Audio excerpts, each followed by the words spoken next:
नमस्कार दोस्तों, प्राचीन भारत के इतिहास की सीरीज में आपका स्वागत है। दोस्तों आज हमारी 135वीं क्लास है। प्राचीन भारत के इतिहास में लगभग 134 टॉपिक हमने कंप्लीट कर दिया है। कुछ टॉपिक बड़े हैं और कुछ बहुत छोटे हैं। हर टॉपिक पे आपको एक वीडियो मिलेगा और ये वीडियो क्रमिक, कॉन्सेप्ट और फैक्ट की दोनों की विस्तृत व्याख्या करते हुए, ताकि आपको इतिहास रटना ना पड़े। आप हमारे यूट्यूब के प्लेलिस्ट पे जाइएगा, सारी की सारी वीडियो क्रम से उपलब्ध हैं। दोस्तों जो आप सिलेबस बड़ी बड़ी कोचिंग संस्थाओं को में लाखों रुपए पे करने के बाद पाते हैं, वो आपको यहाँ पर पूरी तरीके से फ्री उपलब्ध है। आप खरीदना चाहते हैं खरीद लीजिएगा, लेकिन उससे पहले हमारे YouTube के प्लेलिस्ट पर जाके अध्ययन जरूर करिए। दोस्तों हम लोग बात कर रहे थे मौर्योत्तर काल में, और मौर्योत्तर काल में आज हम लोग बात करेंगे मौर्योत्तर कालीन आर्थिक स्थिति के बारे में। आखिर मौर्योत्तर काल में आर्थिक स्थिति कैसी थी, क्योंकि ये एक ऐसा काल था जिसको साम्राज्यवादी इतिहासकारों ने अंधकार का युग कहा।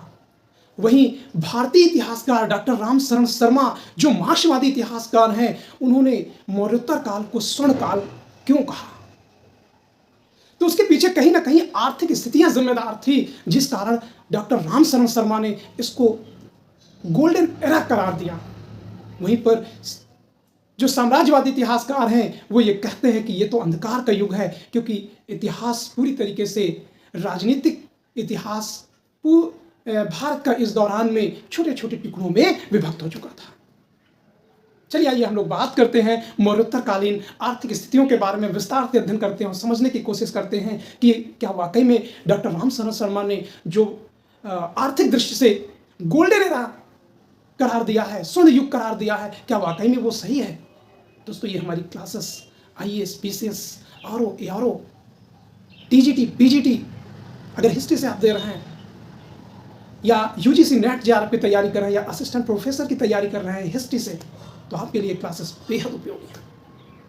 और ये हमारी क्लासेस हिंदी और इंग्लिश मीडियम दोनों में है। चलिए शुरुआत करते हैं और बात करते हैं मौर्योत्तर कालीन आर्थिक स्थितियों के बारे में। मौर्योत्तर कालीन जो आर्थिक स्थितियां हैं, क्या वाकई में एक गोल्डन एरा थी? इसी पर हम लोग समझेंगे, अध्ययन करेंगे और यहां से आने वाले प्रश्नों पर विचार विमर्श करते हुए उसे हल करेंगे। तो आज की जो टॉपिक है वो क्या है? मौर्योत्तर कालीन आर्थिक स्थिति। यानी जो आर्थिक स्थिति है मौर्योत्तर काल में वो कैसी थी? दोस्तों जो भारतीय इतिहासकार हैं उन्होंने आर्थिक स्थिति के आधार पर मौर्योत्तर काल को सबसे समृद्धशाली काल कहा। This was a period of maximum prosperity from an economic point. यानी आर्थिक दृष्टि से ये क्या है? समृद्धशाली था। और समृद्धशाली था तो क्यों? क्योंकि इसका मुख्य कारण क्या था? व्यापार था। मुख्य कारण क्या बताया गया है? व्यापार। The main reason of this was trade, यानी इस दौरान बड़ी मात्रा में ट्रेड हुआ। अब प्रश्न आता है ट्रेड यानी व्यापार कहाँ कहाँ से हुआ?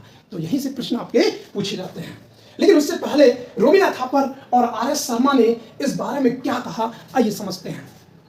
रोमिला थापर, ठीक है ना, मार्क्सवादी इतिहासकार हैं, और RS शर्मा ये भी मार्क्सवादी इतिहासकार हैं। और इनका मानना है कि प्राचीन काल में जो मौर्योत्तर काल है ये कैसा काल था? स्वर्ण काल था। दोस्तों आपको हम बताएंगे कि साम्राज्यवादी जो इतिहासकार हैं इसी मौर्योत्तर काल को अंधकार युग करार दिया। यानी अंधकार काल क्यों कहा? क्योंकि इसके पीछे वो ये बताते हैं कि राजनीतिक दृष्टि से पूरी तरीके से मौर्योत्तर काल छोटे छोटे टुकड़ों में विभक्त हो गया था।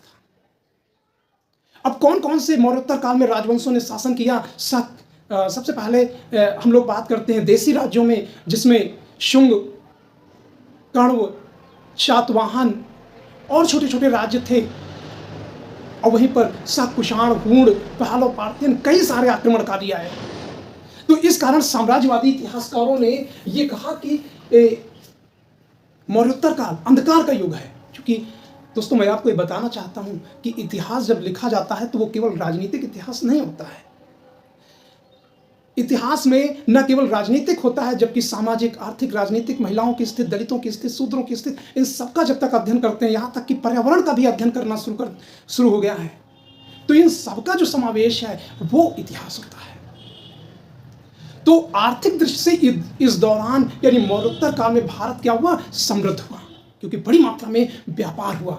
और इसी कारण रोमिला थापर और आर.एस.एस. शर्मा ने इस काल को क्या कहा, स्वर्ण काल कहा। Historian like the Romila Thapar and RS. Sharma जैसे विश्वास करते हैं, believe that is the period was the golden age of ancient time, यानी प्राचीन भारत का ये कैसा काल था, गोल्डन समय था। मौर्योत्तर काल में, अब गोल्डन काल क्यों कहा जाता है समझिएगा। अब मौर्योत्तर काल में रोम और मध्य एशिया, ठीक है ना, से बड़ी मात्रा में व्यापार हुआ और रोम का जो धन है वो भारतीय वस्तुओं को खरीदने में बहुत लालायित था। आगे चल के हम लोग बात करते हैं। और मध्य एशिया में जो अल्ताई पहाड़ी है वहां का भरपूर जो स्वर्ण उत्पादित होता था, उसका बड़ा भाग भारत से ट्रेड, यानी जो भारत से वस्तुएं निर्यात की जाती थी, उस माध्यम से भारत जो अल्ताई पर्वत का सोना है वो कहां, भारत आता था। यानी in the post Mauryan period, यानी मौर्योत्तर काल में golden was the coming from Rome and the Altai mountain, यानी कहां से सोना आता था, रोम से आता था और मध्य एशिया के अल्ताई पर्वत से आता था। आगे हम लोग बात करते हैं, कुषाणों को देखिए कई सारे राजवंशों ने मौर्योत्तर काल में शासन किया, शक, कुषाण, हुण। तो शक, कुषाणों, अगर हम कुषाणों की बात करें तो कुषाणों ने जो सर्वाधिक सोना प्राप्त किया वो कहां से, अल्ताई पहाड़ियों से। इसमें बहुत ही महत्वपूर्ण प्रश्न है। हालांकि रोम के साथ भी व्यापारिक संबंध थे, लेकिन जो सर्वाधिक सोना प्राप्त किया है वो कहां से है, अल्ताई पर्वत से। ध्यान रखिएगा, बहुत महत्वपूर्ण प्रश्न है। The Kushana obtained the maximum amount of gold from the Altai mountains, यानी कुषाणों ने जो सर्वाधिक सोना प्राप्त किया है वो कहां से प्राप्त किया है, वो अल्ताई पर्वत से प्राप्त किया है। पश्चिम एशियाई देशों और रोम के साथ अच्छे व्यापारिक संबंध थे, किसके, कुषाणों के और सातवाहनों के। There were good trade relation with the western Asia, यानी जो पश्चिम एशिया है, पश्चिम एशिया के जो कंट्री थे उन देशों से बड़ी मात्रा में भारतीय वस्तुएं क्या है, खरीदी जाती थी। अब कौन कौन सी वस्तुएं हैं, आगे चल के हम इन चीजों पे बात करते हैं, लेकिन उससे पहले हम लोग बात करते हैं रोम साम्राज्य एवं भारत के बीच जो व्यापारिक संबंध था, वो व्यापार मिस्र में बसे अरब एवं यूनानी व्यापारियों के मध्यस्थता द्वारा संचालित होता था। यानी मिस्र के व्यापारी कहां पर आके बस गए, मिस्र के व्यापारी, अरब और यूनानी जो व्यापारी थे वो कहां आकर बस गए, मिस्र में बस गए। और मिस्र कहां पर है, समुद्र तटीय सागर यानी भूमध्य सागर के पास है, लाल सागर के पास है। तो ऐसी स्थिति में जो ट्रेड है उनका क्या है, समुद्री मार्ग से बड़ी आसानी से हो जाता था। The trade between Roman empire and India, यानी रोम साम्राज्य और भारत के बीच का जो व्यापार है उसकी जो कनेक्टेड है तो intermediaries such as Arab and Greek merchant, यानी उसके व्यापारिक की मध्यस्थता कौन करते थे, अरबियन और ग्रीक व्यापारी करते थे, और जो कहां बसे हुए थे, मिस्र में बसे हुए थे। आगे हम लोग बात करते हैं, अतः दोनों साम्राज्यों के बीच प्रत्यक्ष व सीधा संबंध नहीं था, यानी किसके बीच, भारत और रोम के बीच, यानी बीच में क्या थे, बिचौलिए थे।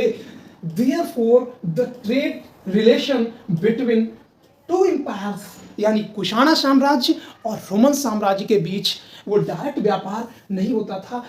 ठीक है, कुषाणों ने चीन से ईरान तथा पश्चिम एशिया तक जाने वाले रेशम मार्ग पर अपना नियंत्रण रखा। ध्यान दीजिएगा, चीन का रेशम, कौन सा, चीन का रेशम कहां जाता था, रोम जाता था। और बीच में किसका साम्राज्य था, कुषाणों का साम्राज्य था। और जब कुषाण साम्राज्य इस क्षेत्र पर अधिकार कर लिया तो जाहिर सी बात है इस ट्रेड पर, यानी चीन से जो रोम रेशम जाता था उस पर किसका अधिकार था? कुषाणों का अधिकार था। तो कुषाणों ने बड़ी मात्रा में क्या किया? टैक्स वसूल किया। ठीक है ना? आगे हम लोग इसी को देखते हैं। द कुषाण यानी Kushana maintain control the over silk road, यानी कुषाणों ने सिल्क रोड पर क्या कर लिया? नियंत्रण कर लिया। Leading from the China's to Iran and western Asia because pass throughout their empire, क्योंकि कुषाण साम्राज्य से ही मार्ग था। तो कुषाणों ने क्या किया? बीच में टैक्स वसूल किया। यानी बड़ी मात्रा में रेशम मार्ग पर टैक्स किसने वसूल किया? कुषाणों ने वसूल किया। यही मार्ग इनकी आमदनी का सबसे बड़ा स्रोत था। This route was the biggest source of their income. किसका सोर्स था? कुषाणों का। यानी कुषाणों ने बड़ी मात्रा में रेशम मार्ग से क्या किया? टैक्स वसूल किया। कुषाणों ने इस मार्ग की भूमिका किसकी अपनाई? बिचौलिए का। यानी बिचौलिए कौन होता है? मिडिल मैन आप कह सकते हैं। द रोल ऑफ द कुषाणा, यानी कुषाणों का रोल क्या था? द रूट्स वाज दैट क्या है? मिडिल मैन, यानी दोनों के बीच मध्यस्थता का काम किया। कैसे किया? भारतीय व्यापारी, ठीक है ना, चीन से रेशम खरीद कर रोम को बेच देते थे और बदले में क्या प्राप्त करते थे? सोना प्राप्त करते थे। यानी अब लगना कुछ नहीं है और कोई नुकसान भी नहीं होना है। चीन का रेशम उठा के कहां पहुंचा दिया? रोम पहुंचा दिया। यानी सस्ती वस्तुओं को खरीदकर महंगे दामों में बेच दिया। आपको मैं बताना चाहूंगा कि रोम में रेशम की मांग इतनी अधिक थी कि इस पर प्लिनी बड़ा दुख व्यक्त करता है और यह कहा जाता है कि एक समय ऐसा आया कि चीनी रेशम जो है वो रोम के बाजारों में पट गया। एक तरीके से रोमन महिलाएं चीनी रेशम की दीवानी हुआ करती थी। इतना ज्यादा रोम ने यह धन व्यय किया और ये रोम ने इस रेशम को प्राप्त करने के लिए किसको व्यय किया? गोल्ड को। और जाहिर सी बात है ये गोल्ड कहां आया? भारत आया। ठीक है ना? इंडिया मर्चेंट्स यानी भारतीय व्यापारी used to buy the silk from China to sell the Rome. कहां व्यापार करते थे? चाइना से मटेरियल उठाकर रोम में बेच देते थे और रिसीव रिटर्न, और बदले में क्या प्राप्त करते थे? गोल्ड प्राप्त करते थे। तो जाहिर सी बात है लाभान्वित तो था ही। आगे हम लोग बात करते हैं। कुषाण काल में ही मध्य एशिया के साथ भारत का घनिष्ठतम संबंध स्थापित हुआ। ठीक है ना? It was during the Kushan period that the India's closest relation with the central Asia and west established. ठीक है ना? तो कुषाणों के काल में मध्य एशिया के साथ भारत के क्या हो गए? बड़े घनिष्ठ संबंध हो गए। 27 से 28 ईस्वी में रोमन सम्राट अगस्टस और 110 से 20 ईस्वी में रोमन सम्राट टॉर्जन के दरबार में भारत से दूत भेजे गए। तो भारत के जो दूत किन सम्राटों के भी रोम सम्राट भेजा गया? अगस्टस और टॉर्जन के। Ambassadors from the Indian were the sent from court of the Roman Empire Augustus in 27 to 28 AD, and Roman Empire is Trajan is 110 to 120 AD. आगे हम लोग बात करते हैं। अब इसी दौरान यानी मौर्योत्तर काल में दक्षिण भारत में जो शासक थे वो थे पांड्य शासक, और पांड्य शासकों में ने क्या किया? अगस्टस के दरबार में अपना दूत मंडल भेजा। The Pandya rules of the far south had sent their declaration to the court of Augustus. किसके दरबार में भेजा? अगस्टस के दरबार में। 29 to 14 ईसा पूर्व में संभवतः पोरस ने भी अपना दूत मंडल कहां भेजा? रोम भेजा। ठीक है ना? In BC, Porus probably sent his delegation. ठीक है ना? आगे हम लोग बात करते हैं। भारत रोम के प्रभाव से सर्वाधिक कांच प्रौद्योगिकी से लाभान्वित हुआ। सबसे ज्यादा प्रॉफिट इंडिया को किसमें मिला? किससे? कांच प्रौद्योगिकी से। Indian benefited the most glass technology due to Rome influence। Ganga के निचले भागों में सर्वोत्तम मलमल गंगेटिक कहलाते थे। ध्यान दीजिएगा, सबसे पहले हम बात करते हैं कि निचला गंगा कौन सा है। तो निचला गंगा जो है, ये पटना के बाद का जो एरिया है, छपरा के बाद का जो एरिया है, बंगाल की खाड़ी तक, वो निचली गंगा के नाम से जाना जाता है। और यानी वो एरिया कौन सा आएगा? बंगाल का आ जाएगा। तो बंगाल का जो मलमल था वो किस नाम से जाना जाता था? गंगेटिक नाम से जाना जाता था। The best quality muslin in the lower parts of the Ganges was called Gangetic. ठीक है ना? तो जो बंगाल का मलमल था किस नाम से जाना जाता था? गंगेटिक के नाम से जाना जाता था। तो मौर्योत्तर काल में आपने देखा कि मलमल बड़ी मात्रा में भारत से कहां? विदेशों में व्यापार करने के लिए जाए। बंगाल भी अपने मलमल और महीन सूती वस्त्र, ध्यान दीजिएगा, मसलिन के लिए प्रसिद्ध था। तो प्रश्न ऐसे पूछा जाता था, बंगाल के महीन सूती वस्त्र को किस नाम से जाना जाता था? तो उसको मसलिन कहा जाता था। Bengal was also famous for its muslin and fine the cotton cloth. यानी बंगाल का मलमल और मसलिन बहुत ही फेमस था, पूरी दुनिया में इसके डिमांड थे। ठीक है ना? आगे हम लोग बात करते हैं कश्मीर, कौशल, विदर्भ, कलिंग। कश्मीर, जम्मू एंड कश्मीर। कौशल है ये फैजाबाद वाला क्षेत्र जिसको हम आज अयोध्या के नाम से जानते हैं, फैजाबाद वाला क्षेत्र है। ठीक है ना? विदर्भ ये महाराष्ट्र में पड़ेगा, महाराष्ट्र में। और कलिंग कहां पड़ेगा? उड़ीसा में। ठीक है ना दोस्तों? ये मैच कराने के लिए आ जाते हैं। कौशल अयोध्या वाला क्षेत्र कहलाएगा। ठीक है ना? तो Kashmir, Kaushal and Vidarbha and Kalinga were famous the diamond. किसके लिए फेमस था? हीरो के लिए प्रसिद्ध था। दोस्तों ये कल्चर से प्रश्न है, प्रश्न ना ऐसा हो ही नहीं सकता है। तो किसके लिए फेमस थे? डायमंड के लिए फेमस थे। तो पूछ लिया जाता है मौर्योत्तर काल में कौन से क्षेत्र डायमंड के लिए प्रसिद्ध थे? तो कश्मीर, कौशल, विदर्भ और कलिंग। ठीक है ना? आगे हम लोग बात करते हैं आकर पूर्वी मालवा में हीरो की खानें थी। ध्यान दीजिएगा, मालवा कौन सा? मालवा क्षेत्र। ध्यान दीजिएगा, पहले तो मालवा क्षेत्र को समझिएगा। जैसे आपका ये दक्षिण भारत है, तो यहाँ पर दक्षिण भारत में आप देखते हैं कि यहाँ पर विंध्य पर्वतमाला है। कौन सी? विंध्य पर्वतमाला है। और यहाँ पर अरावली पर्वतमाला है, और इधर यमुना नदी है। ठीक है ना? तो इसके ये बीच का जो ट्रायंगल है, ये क्या कहलाता है? मालवा का पठार। और पूर्वी मालवा ये क्षेत्र, और इसी को प्राचीन भारत में क्या कहा जाता था? आकर कहा जाता था। ठीक है ना? तो पूर्वी माला आकर क्षेत्र किसके लिए फेमस था? हीरो की खानों के लिए।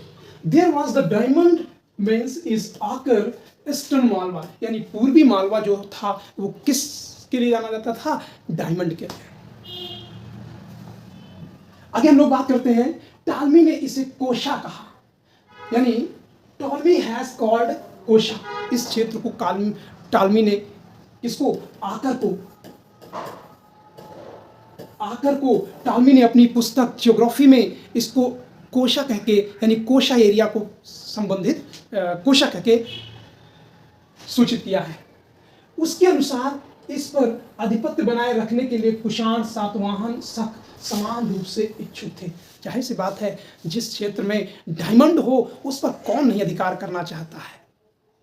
तो टालमी ये कहता है कि कोशा पर, यानी आकर पर, यानी पूर्वी मालवा पर कुषाण, सातवाहन और शक ये सब अधिकार करना चाहते थे। अकॉर्डिंग टू हिम कुषाणा, यानी टालमी के अनुसार कुषाण, सातवाहन, शक एंड इक्वली सब बराबर क्या चाहते थे, मेंटेन टू डायमंड ओवर, यानी मालवा इस पर आकर वाले क्षेत्र पर अधिकार करना चाहते थे। आगे हम लोग बात करते हैं, मौर्योत्तर काल में वृक्षों के रेशे से बने वस्त्रों के लिए बहुत प्रसिद्ध था। कौन सा? Magadh. Magadh was the famous for the cloth made from tree fibre, यानी पेड़ों के जो रेशे थे उसके लिए, उससे बने हुए वस्त्रों का जो एक बड़ा केंद्र था वो कौन था? मगध था। महाभाष्य में मथुरा के विशेष वस्त्र शतक का उल्लेख मिलता है, ठीक है ना। तो प्रश्न पूछ लिया जाता है कि शतक क्या है, तो एक तरीके से मथुरा के बने हुए वस्त्रों को क्या कहा जाता था? शतक कहा जाता था, ठीक है ना। और जिसका उल्लेख कहां पर मिलता है? महाभाष्य में मिलता है। In the Mahabhashya there is a mention of the special cloth from Mathura called Shatak, ठीक है ना। यानी मथुरा के जो वस्त्र थे उनको किस नाम से पुकारा जाता था? शतक के नाम से पुकारा जाता था। आगे हम लोग देखते हैं, सातवाहनों एवं कुषाणों ने नमक उत्पादन को राज्य के अधीन रखा। दोस्तों, नमक यानी साल्ट एक ऐसी चीज है जिसकी जरूरत हर व्यक्ति को होती है, ठीक है ना। तो जैसे मादक द्रव्य लोग थोड़ा सा लेते हैं, इसीलिए इसी तरीके से नमक भोजन के साथ हर व्यक्ति के लिए बड़ी आवश्यक चीज होती है, और उसके बिना यानी नमक के बिना खाना नहीं हो पाएगा, सही नहीं लगेगा, अच्छा ही नहीं लगेगा। तो सातवाहन और कुषाणों ने नमक को क्या किया? अपने राज्य के अधीन रखा। और जाहिर सी बात है, हर व्यक्ति जिस चीज को खा रहा है उस पर अगर टैक्स लगेगा तो निश्चित रूप में राज्य को बड़ी मात्रा में फायदा होगा। देखिए, Satavahana and Kushana kept to salt production under the state control, यानी राज्य के नियंत्रण में रखा। और जाहिर सी बात है, जिस चीज को पूरे देश के लोग खाते ही खाते हो और वो चीज राज्य के नियंत्रण में, तो इसका मतलब क्या है? उस पर टैक्स लगा के राज्य को बेहतर लाभ प्राप्त होगा। आगे हम लोग बात करते हैं, आप प्लिनी के अनुसार उर्मेनास पर्वत साल्ट रेंज के नमक कर लगकर इतनी संपत्ति अर्जित की कि इतनी हीरो की खानों से भी लाभ नहीं मिलते हैं, जिसके बारे में जानकारी कौन देता है? प्लिनी देता है। प्लिनी कहता है कि उर्मेनास पर्वत से जो साल्ट रेंज है वहां से जो नमक उत्पादित होता है उस पर जो टैक्स लगाया गया, इतना धन प्राप्त हुआ कि उतना धन किसी दूसरी चीजों से नहीं प्राप्त हुआ, ठीक है ना। According to Pliny, by the tax the salt from the Oromenus salt range is ruled on so much wealth and between diamond miners could not provide it, यानी इतना धन डायमंड से भी प्राप्त नहीं हुआ जितना कि उर्मेनास पर्वत से नमक उत्पादन से प्राप्त होता है। टालमी ने आंध्र कलिंग स्थित फ्लोरा यानी दंतपुर को हाथी दांत का केंद्र बताया। अब टालमी के बारे में लिखते हैं, टालमी क्या लिखते हैं कि आंध्र कलिंग में, यानी आंध्र और कलिंग उड़ीसा वाला क्षेत्र, वहां पर फ्लोरा जिसे हम दंतपुर के नाम से जाना जाता है, वो किस लिए जाना जाता था? हाथी दांत उद्योग के लिए, ठीक है ना। फ्लोरा क्या था? हाथी दंत केंद्र था, यानी हाथी के दांत की बनी हुई वस्तुएं बड़ी मात्रा में कहाँ मिलती हैं?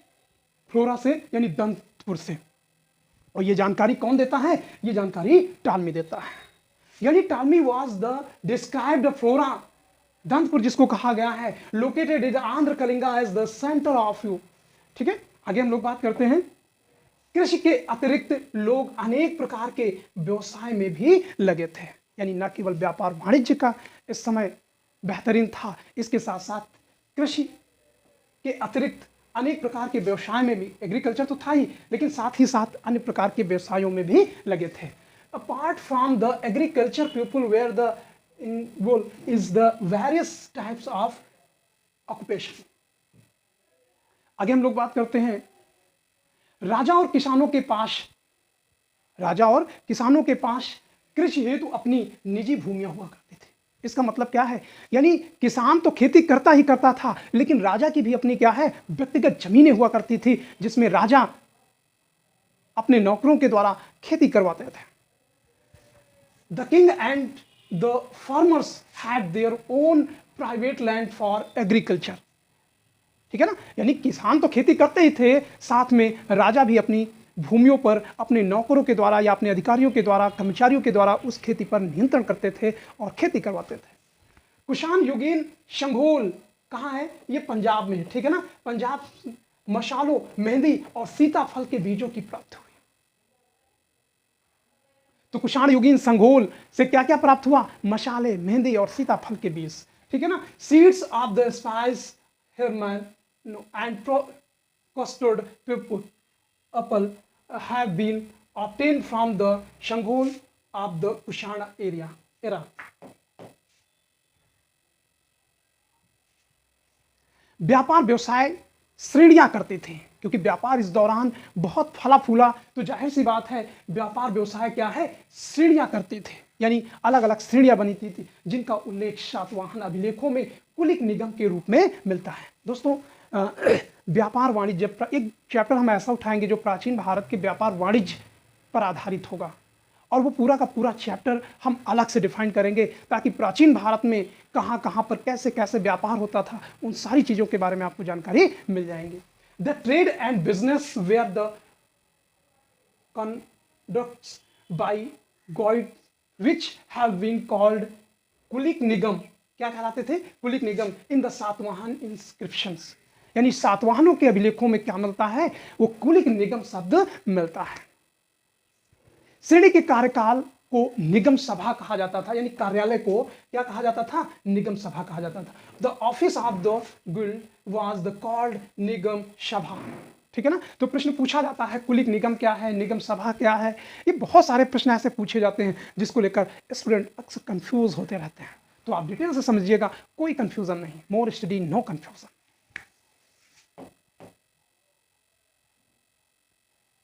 नासिक के दो लेखों में क्रमशः तंतुआय या कोलिक बुनकर कहा गया और कुंभकारों की श्रेणियों का उल्लेख है। पूछा जाता है कि कहाँ के अभिलेखों में तंतुआय यानी बुनकरों के बारे में जानकारी मिलती है और कुम्हारों की श्रेणियों के बारे में जानकारी मिलती है। तो वो कहाँ से मिलती है? नासिक अभिलेख से, ठीक है ना। कौन कौन से हैं? तंतुआय और दूसरा है कुम्हारों की श्रेणियां। तो two inscriptions of the Nashik there is a mention of the Tantuvay और कुलिक वेयर्स, जो क्या करते थे? वस्त्रों का निर्माण करते थे, बुनकर थे। एंड कुंभकार पोएट्स, जो कुम्हार थे वो पात्रों का निर्माण करते थे। आगे हम लोग देखते हैं मिलिंद पन्हों में एक ग्रंथ है जो नागसेन द्वारा रचित है, जिसमें नागसेन और मिनांडर द्वारा प्रश्नोत्तर शैली में डिस्कशन होता है, प्रश्नोत्तर शैली में, ठीक है ना, जिसमें 75 उद्योगों के बारे में जानकारी मिलती है। कितने? 75 उद्योगों के बारे में। और वहीं पर महावस्तु जो बौद्ध धर्म की एक दूसरी पुस्तक है, इसमें 36 प्रकार के शिल्पियों का उल्लेख मिलता है। तो कहने का मतलब इस दौरान न केवल व्यापार उद्योग बड़ी तेजी से फला फूला, बल्कि बहुत सारे उद्योग फले फूले, बल्कि बहुत सारे उद्योगों का व्यापारीकरण हुआ। और इसीलिए 36 प्रकार के अगर शिल्पियों के बारे में जानकारी कहाँ से मिलती है? महावस्तु से मिलती है। तो निश्चित रूप में सातवाहन काल में व्यापार वाणिज्य बड़ी मात्रा में फला फूला, ठीक है ना। आगे हम देखते हैं इन मिलिंद पन्हों, यानी मिलिंद पन्हों में 75 इंडस्ट्रीज यानी 75 उद्योगों के बारे में जानकारी मिलती है, ठीक है ना। एंड महावस्तु में 36 टाइप्स इस शिल्पियों में, यानी आर्टिस्टियंस मेंस्टेड, यानी वहां पर शिल्पियों के बारे में उल्लेख मिलता है। कितने? 36 प्रकार के। कहां से? महावस्तु में। आगे हम लोग बात करते हैं कुलिक, जिनको हम बुनकर कहते हैं। पूछ लिया जाता है कुलिक कौन होता है, कुलिक कौन होता है? तो वो क्या होते थे? बुनकर, यानी जो वस्त्र बनाते थे, गंधिक जो इत्र बनाते थे, ठीक है ना। सच एज द कुलिक यानी वेयर्स एंड गुंधिक परफ्यूम्स मेकर, यानी क्या बनाते थे? इत्र बनाते थे। मिलिंद पन्हों में सुवर्ण भूमि के बंदरगाह नगरों का क्या है? उल्लेख है। पूछ लिया जाता है स्वर्ण भूमि के बारे में किस पुस्तक में जानकारी मिलती है? तो वो कौन से है? मिलिंद पन्हों। कौन लेखक है? नागसेन। किसके बीच संवाद है मिलिंद पन्हों में? मिनांडर और नागसेन के बीच में। मिनांडर प्रश्न पूछता है और नागसेन उसका उत्तर देता है, उसी को लिपिबद्ध भी करता है, ठीक है ना। इसके बारे में भी डिटेल्स हमने पीछे बात किया है, आप जाके प्लेलिस्ट भी देख सकते हैं। Milind Panho mentions the port cities of port cities यानी बंदरगाह नगर का कहां पर स्वर्ण भूमि के बारे में उल्लेख करता है। आंध्र प्रदेश का करीम नगर और नलकोंडा लोहा और इस्पात के लिए प्रसिद्ध है। तो करीम नगर कहां का है? आंध्र प्रदेश का। नलकोंडा कहां है? आंध्र प्रदेश में। और किस लिए फेमस थे? लोहे और इस्पात की बनी हुई वस्तुओं के लिए। तो Karim Nagar and the Nalgonda of the Andhra Pradesh were the famous in iron and steels, यानी आयरन और स्टील की बनी हुई वस्तुओं के लिए बहुत फेमस था। और करीम नगर में लोहे की दुकानों का एक क्रम मिलता है, ठीक है ना। ऐसे रोड है और रोड के ऐसे दुकानें हैं, ठीक है ना, जैसे वर्तमान में आप देखते हैं।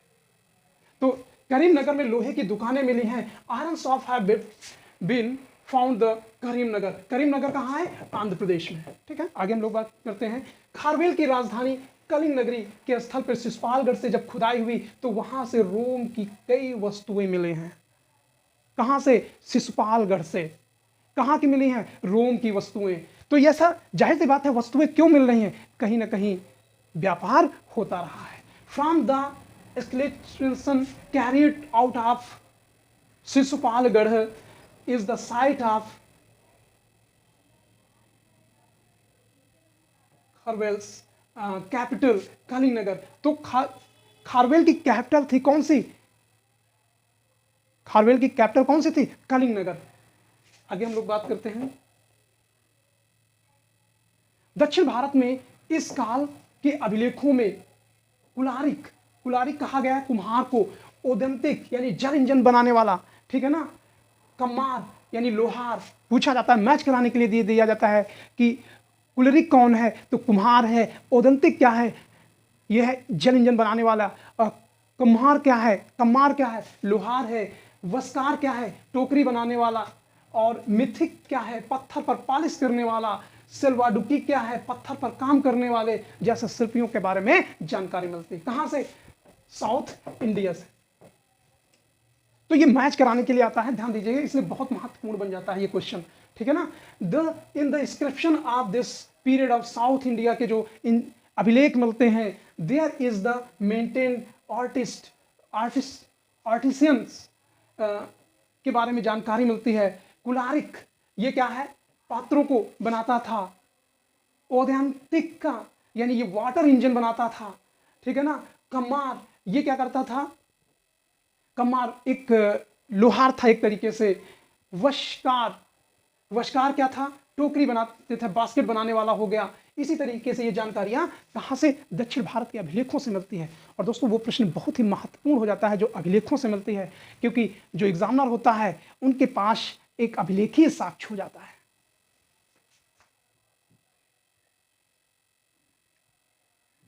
सातवाहनों की समृद्धि का आधार उनका आंतरिक एवं बाह्य व्यापार था।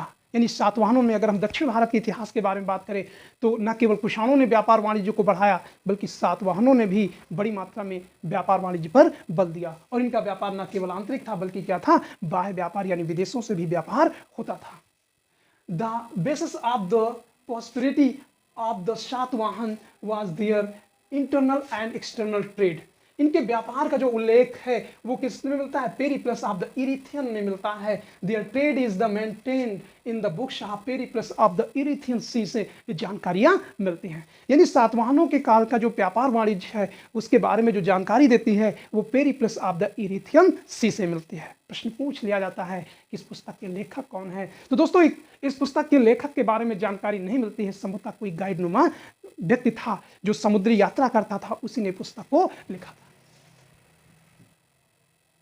तो Periplus of the Erythraean sea में भारत के 24 यानी 24 बंदरगाहों का उल्लेख मिलता है, ठीक है ना। किस पुस्तक में? पेरिप्लस ऑफ द इरिथियन से। In the 24 ports of the mentioned, यानी इसमें लगभग 24 बंदरगाहों का उल्लेख मिलता है। प्लिनी की रचना है नेचुरल हिस्टोरिका एंड टॉलमी की रचना है जियोग्राफी में तत्कालीन व्यापार वाणिज्य के बारे में भी जानकारी मिलती है। यानी मौर्योत्तर काल के बारे में अगर व्यापार वाणिज्य के बारे में समझें या तो Periplus of the Erythraean sea से मिलती है, प्लिनी की नेचुरल हिस्ट्री से मिलती है, टॉलमी की जियोग्राफी से भी मिलती है। तो the trade and commerce of that time are also mentioned in the Pliny's natural history and Ptolemy's geography। ठीक है, आगे हम लोग बात करते हैं। टालमी ने, देखिएगा, टालमी ने ज्योग्राफी का उल्लेख किया है, तो इसमें लगभग 24 बंदरगाहों की जानकारी मिलती है। तो टालमी प्रोवाइडेड इंफॉर्मेशन अबाउट 40 पोर्ट्स, यानी 40 बंदरगाहों के बारे में जानकारी मिलती है। रोम के साथ व्यापार में सर्वाधिक फायदा किसको मिला है? शातवाहनों को मिलता है, ठीक है ना। The Satavahana has the benefit is the most from the trade with the Rome. Rome के साथ सबसे ज्यादा जो व्यापार किया है वो किसने किया है? शातवाहनों ने किया है। प्लिनी का कथन है, यानी स्टेटमेंट ऑफ प्लिनी, रोम भारत के व्यापार करके अपने कोष को रिक्त करता जा रहा है। वह विलासिता की सामग्री मंगवाने के लिए 10 करोड़ स्टेटर्स प्रतिवर्ष व्यय कर रहा है। यानी प्लिनी दुख व्यक्त करता है, रोता है, वो कहता है कि रोम जो है भारत से विलासिता वस्तुओं को प्राप्त करने के लिए बड़ी मात्रा में धन व्यय कर रहा है, और वो ये रिकॉर्ड देता है कि प्रतिवर्ष 10 करोड़ स्टेटर्स व्यय करता है, जो दुख करता है, और इसी के बाद वहाँ पर प्रतिबंध लगाया जाता है। Pliny state the Rome is empty, यानी is treasury by the trading treasury with the Indian, it is spending 100 million status every on the important luxurious times, ठीक है ना। प्लिनी इसी कारण अपने देशवासियों की क्या करता है? निंदा करता है। For the reasons Pliny citizen has blue and country.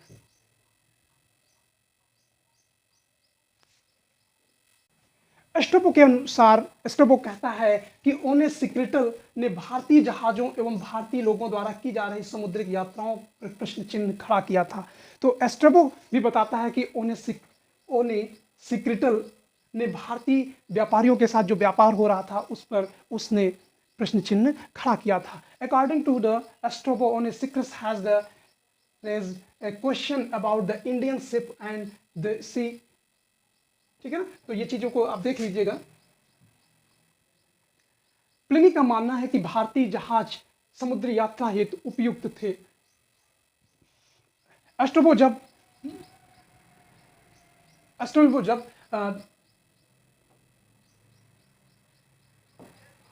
20 ईसा पूर्व में मिस्र गया तो उसने देखा कि प्रतिवर्ष भारत के लिए 120 जहाज जाते हैं। तो हैन स्ट्रैबो वेंट टू इजिप्ट, यानी जब स्ट्रैबो इजिप्ट गया, यानी मिस्र गया, तो उसने देखा कि लगभग 120 शिप कहाँ जा रहे हैं? भारत जा रहे हैं। तो जाहिर सी बात है ये सारी जानकारियाँ कहीं ना कहीं भारतीय व्यापार की वस्तुओं पर बल देती हैं कि उनके बीच भारतीय व्यापार बहुत प्रगाढ़ रहा होगा। स्ट्रैबो के अनुसार मानसूनों की सहायता से जहाज लाल सागर के ओकेलिस बंदरगाह से चलकर भारत के मुजरिस कग्नगोर नामक बंदरगाह पर 40 दिनों में पहुंचते हैं। तो स्ट्रैबो के अनुसार, स्ट्रैबो ये कहता है कि मिस्र से यानी लाल सागर से जहाज भारत में लगभग कितने दिनों में पहुंच जाता था? 40 दिनों में पहुंच जाता था।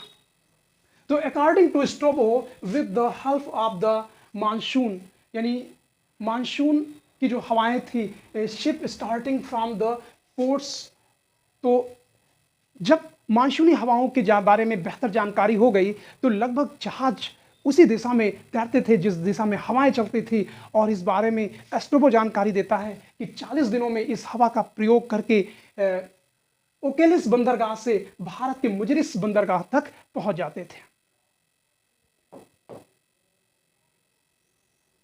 यूनानी हेप्पोलस, यूनान का हेप्पोलस था, और अर्थात ये ग्रीक नाविक था। 45 यानी 45 ईस्वी में मानसूनी हवाओं की खोज की। द ग्रीक शैलोर हेप्पोलस डिस्कवर्ड द मानसूनी विंड्स 45 एडीज, यानी जब 45 में एडी में यानी 45 ईस्वी में मानसूनी हवाओं की खोज हो गई, तो अब वो यात्राएं दोभर नहीं थी। अब उन हवाओं की सहायता से व्यापार बड़ी आसानी से हो सकते थे। इसी ने भारतीयों को अरब सागर में चलने वाली मानसूनी हवाओं के बारे में जानकारी दी। It was the who's gave the Indian information, जिसने भारतीय व्यापारियों को बताया कि अबाउट द मानसूनी विंड्स, यानी मानसूनी हवाओं के बारे में, ठीक है ना। कहां पर? अरेबियन सी में। इससे भारत और रोम के बीच होने वाला जो व्यापार वाणिज्य था उसमें बड़ी तेजी से गति मिली। यानी जो अभी तक बहुत लंबा समय में लगता था, पैदल जाने में 6-6 महीने लग जाते थे, अब वो किसमें 40 दिनों में कन्वर्ट हो चुके थे, और हवा की सहायता से, ठीक है ना। This gives is momentum to the trade and commerce between India and Rome. Periplus से ही पाश्चात्य जगत को भारत से निर्यात की जाने वाली वस्तुओं की प्रथम और विस्तृत सूची प्राप्त होती है। तो पेरिप्लस ऑफ द इरीथियन जो पुस्तक है उससे क्या है, भारत से जो वस्तुएं विदेशों में जाती थी उनके बारे में एक बेहतर जानकारी मिलती है।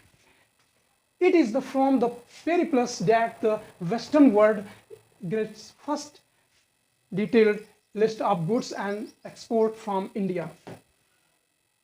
आगे हम लोग बात करते हैं, इसका लेखक यानी पेरिप्लस ऑफ द इरीथियन का लेखक पता नहीं है, लेकिन वो गाइड नुमा एक पुस्तक है जिससे जानकारी मिलती है कि भृगुकच्छ जो भ्रौच कहते हैं, आने वाले रोमन जहाज पर सातवाहनों के सैनिक जबरन पा करके उसको कहाँ, कल्याण और सोपारा ले जाते थे ताकि शकों को इस व्यापार का लाभ न मिल सके।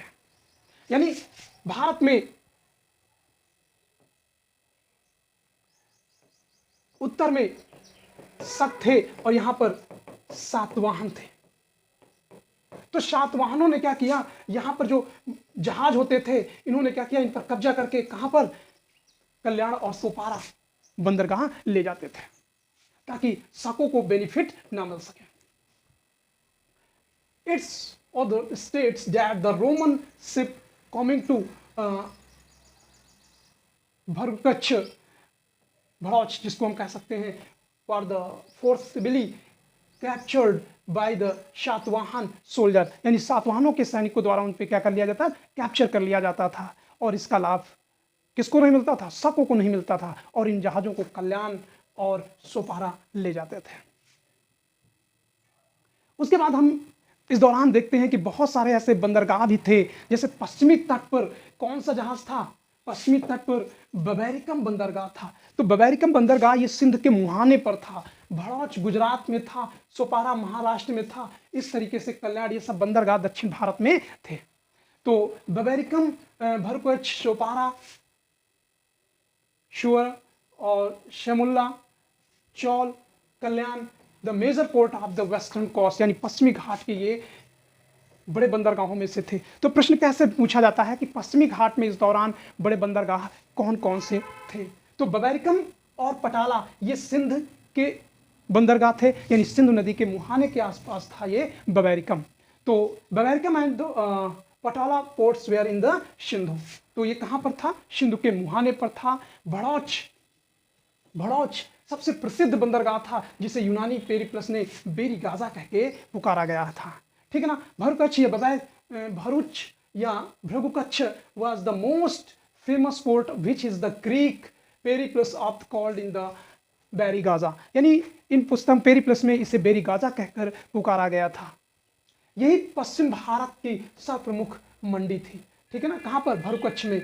This was the also the primary market of the western India, यानी पश्चिम भारत की एक सबसे बड़ी मंडी थी, कौन सी, भरकच्छ। टालमी ने इसे किसे विशालतम पर्ण नगर कहा, भरकच्छ को। Ptolemy called it the largest market, किसको, भरकच्छ। और सोपारा वाज सबसे प्राचीन बंदरगाह था, Sopara was the oldest port. पूछ लिया जाता है सबसे प्राचीन बंदरगाह कौन था, तो वो था सोपारा जो महाराष्ट्र में था। कल्याण सबसे बड़ा बंदरगाह था इस दौरान, यानी मौर्योत्तर काल में। कल्याण वाज द लार्जेस्ट पोर्ट।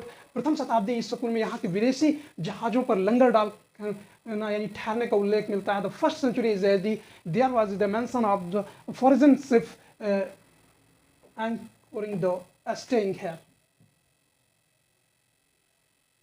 टालमी ने ज्यादा विस्तृत रूप से पूर्वी तट के बंदरगाहों के बारे में सूची देता है। टालमी क्या कहता है कि देखिएगा, ये पश्चिमी तट है और ये पूर्वी तट है। तो पूर्वी तट के बारे में किसने बेहतर जानकारी दी, टालमी ने, यानी बड़ी विस्तृत सूची दी। और जितने भी जहाज थे, Ptolemy was the describe the ports of the eastern ports of more detail, यानी डिटेल से बारे में जानकारी दी है। और पूर्वी तट पर इन्होंने कंटक सॉइल, जिसको हम घंटा साल कहते हैं, कोदूर, अलोसिंगे, करमाबिया, गंभीर और सेरिया जैसे बंदरगाह पूर्वी तट पर स्थित है। आगे हम लोग बात करते हैं, सर्वप्रथम टालमी ने ही ठीक है ना, टालमी ने ज्योग्राफी लिखी है, तो इसने बंगाल की खाड़ी में गंगेटिक गल्फ कहकर पुकारा है। यानी टालमी ने अपनी पुस्तक जियोग्राफी में बंगाल की खाड़ी को गंगेटिका गल्फ कह के पुकारा है। Ptolemy was the first call bay of Bengal is the Gangetica gulf. ठीक है, आगे हम लोग देखते हैं, जलयान की आकृति वाली सातवाहन मुद्राएं आंध्र क्षेत्र के कोरोमंडल में भारी मात्रा में अपवाद स्वरूप सिर्फ एक नाम मुद्रा ब्राह्मी खरोष्ठी लिपि में उत्कीर्ण गंगा डेल्टा से मिली है। कहने का मतलब सातवाहनों की कुछ बहुत सारी मुद्राएं कहां से मिलती हैं? कोरोमंडल से मिलती हैं और बड़ी मात्रा में मिलती हैं, और एक दो ऐसी मिलती हैं जो ब्राह्मी और खरोष्ठी लिपि में उत्कीर्ण है। तो सातवाहन क्वाइंस देखिएगा, सातवाहनों की जो मुद्राएं हैं वो जलयान आकृति वाली हैं, ठीक है ना, जहाजी बेड़े वाली आकृति है, और इसीलिए ये प्रश्न पूछा जाता है। सातवाहन क्वाइंस सिप फिगर्स, यानी सातवाहनों की जो मुद्राएं हैं उनमें क्या बना है? शिव बना है, और ये कहां से प्राप्त हुई हैं? आंध्र कोरोमंडल से प्राप्त हुई हैं।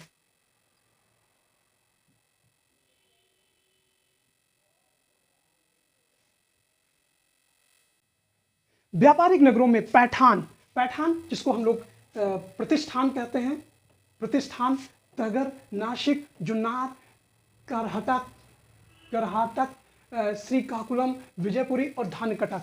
तो एक तरीके से ये क्या थे? ट्रेड मार्केट, ट्रेड सिटी थी, यानी व्यापारिक नगर थे अमंग द कॉमर्शियल सिटीज, ठीक है ना, यानी कॉमर्शियल सिटीज थी। वेयर द पैठान, जिसको हम लोग प्रतिष्ठान भी कहते हैं, तो ये कहाँ पर? गोदावरी नदी के किनारे था, जिसमें तगर है, नासिक है, जुन्नार है, करहाटक है, श्रीकुलम है, विजयपुरी है एंड धानकटक। तो इन स्थलों के बारे में पूछा जाता है कि मौर्योत्तर काल में कौन से ऐसे नगर थे जो व्यापारिक पृष्ठभूमि से आते थे, यानी जहां पर बड़ी मात्रा में व्यापार या कॉमर्शियल क्षेत्र रहा है। तो ये स्थल जो है कॉमर्शियल क्षेत्र के लिए फेमस थे। ये सब क्या है? सड़क के माध्यम से आपस में जुड़े हुए थे। This was the interconnected by roads. Periplus of the Erythraean sea में तेर का उल्लेख मिलता है, और तेर दक्षिण भारत के बाजार हुआ करते थे, ठीक है ना। तेर का उल्लेख किसमें हुआ है? बाजार के रूप में, in the Periplus of the Erythraean sea, ठीक है ना, पुस्तक का नाम है पूरा तेर। तो Periplus of the Erythraean sea में एक नाम मिलता है तेर, तो ये क्या है? Mentions as the market of the southern, मतलब साउथ के बाजार के रूप में जाना जाता था तेर को। आगे हम लोग बात करते हैं पेरिप्लस में मालाबार को, ठीक है ना। मालाबार कौन सा क्षेत्र है? ये केरल का ये क्षेत्र मालाबार कहलाता है, मालाबार। तो मालाबार जो है लम्रिभाषिक कहा गया है, तो the Periplus of the Malabar has been called लम्भाषिक। और पैठान इंद्रगोपमणि के लिए तथा तगर से मलमल भेजा जाता था। पैठान से इंद्रगोपमणि और तगर से मलमल भेजा जाता था। तो ये व्यापारिक स्थल थे, बड़ी मात्रा में व्यापार होता था। इस तरीके से देखते हैं कि प्राचीन भारत के इतिहास में मौर्योत्तर काल में बड़ी मात्रा में व्यापार न केवल आंतरिक व्यापार था बल्कि बाह्य व्यापार था, और बाह्य व्यापार में न केवल उसका लाभ मिला बल्कि बड़ी मात्रा में टैक्स भी उसको वसूला, खासकर रेशम मार्ग वगैरह से। तो दोस्तों यहाँ से प्रश्न बहुत बड़ी मात्रा में आते हैं, क्योंकि ये इतनी बड़ी जो पृष्ठभूमि पढ़ाई गई है, कहीं ना कहीं ये सारी चीज़ें मौर्योत्तर काल को गोल्डन एरा के रूप में संबोधित करते हैं। दोस्तों ये वीडियो आपको कैसा लगा? अच्छा लगे तो चैनल को सब्सक्राइब करें, लाइक करें, कमेंट करें, अपने दोस्तों को शेयर जरूर करें। Thank you.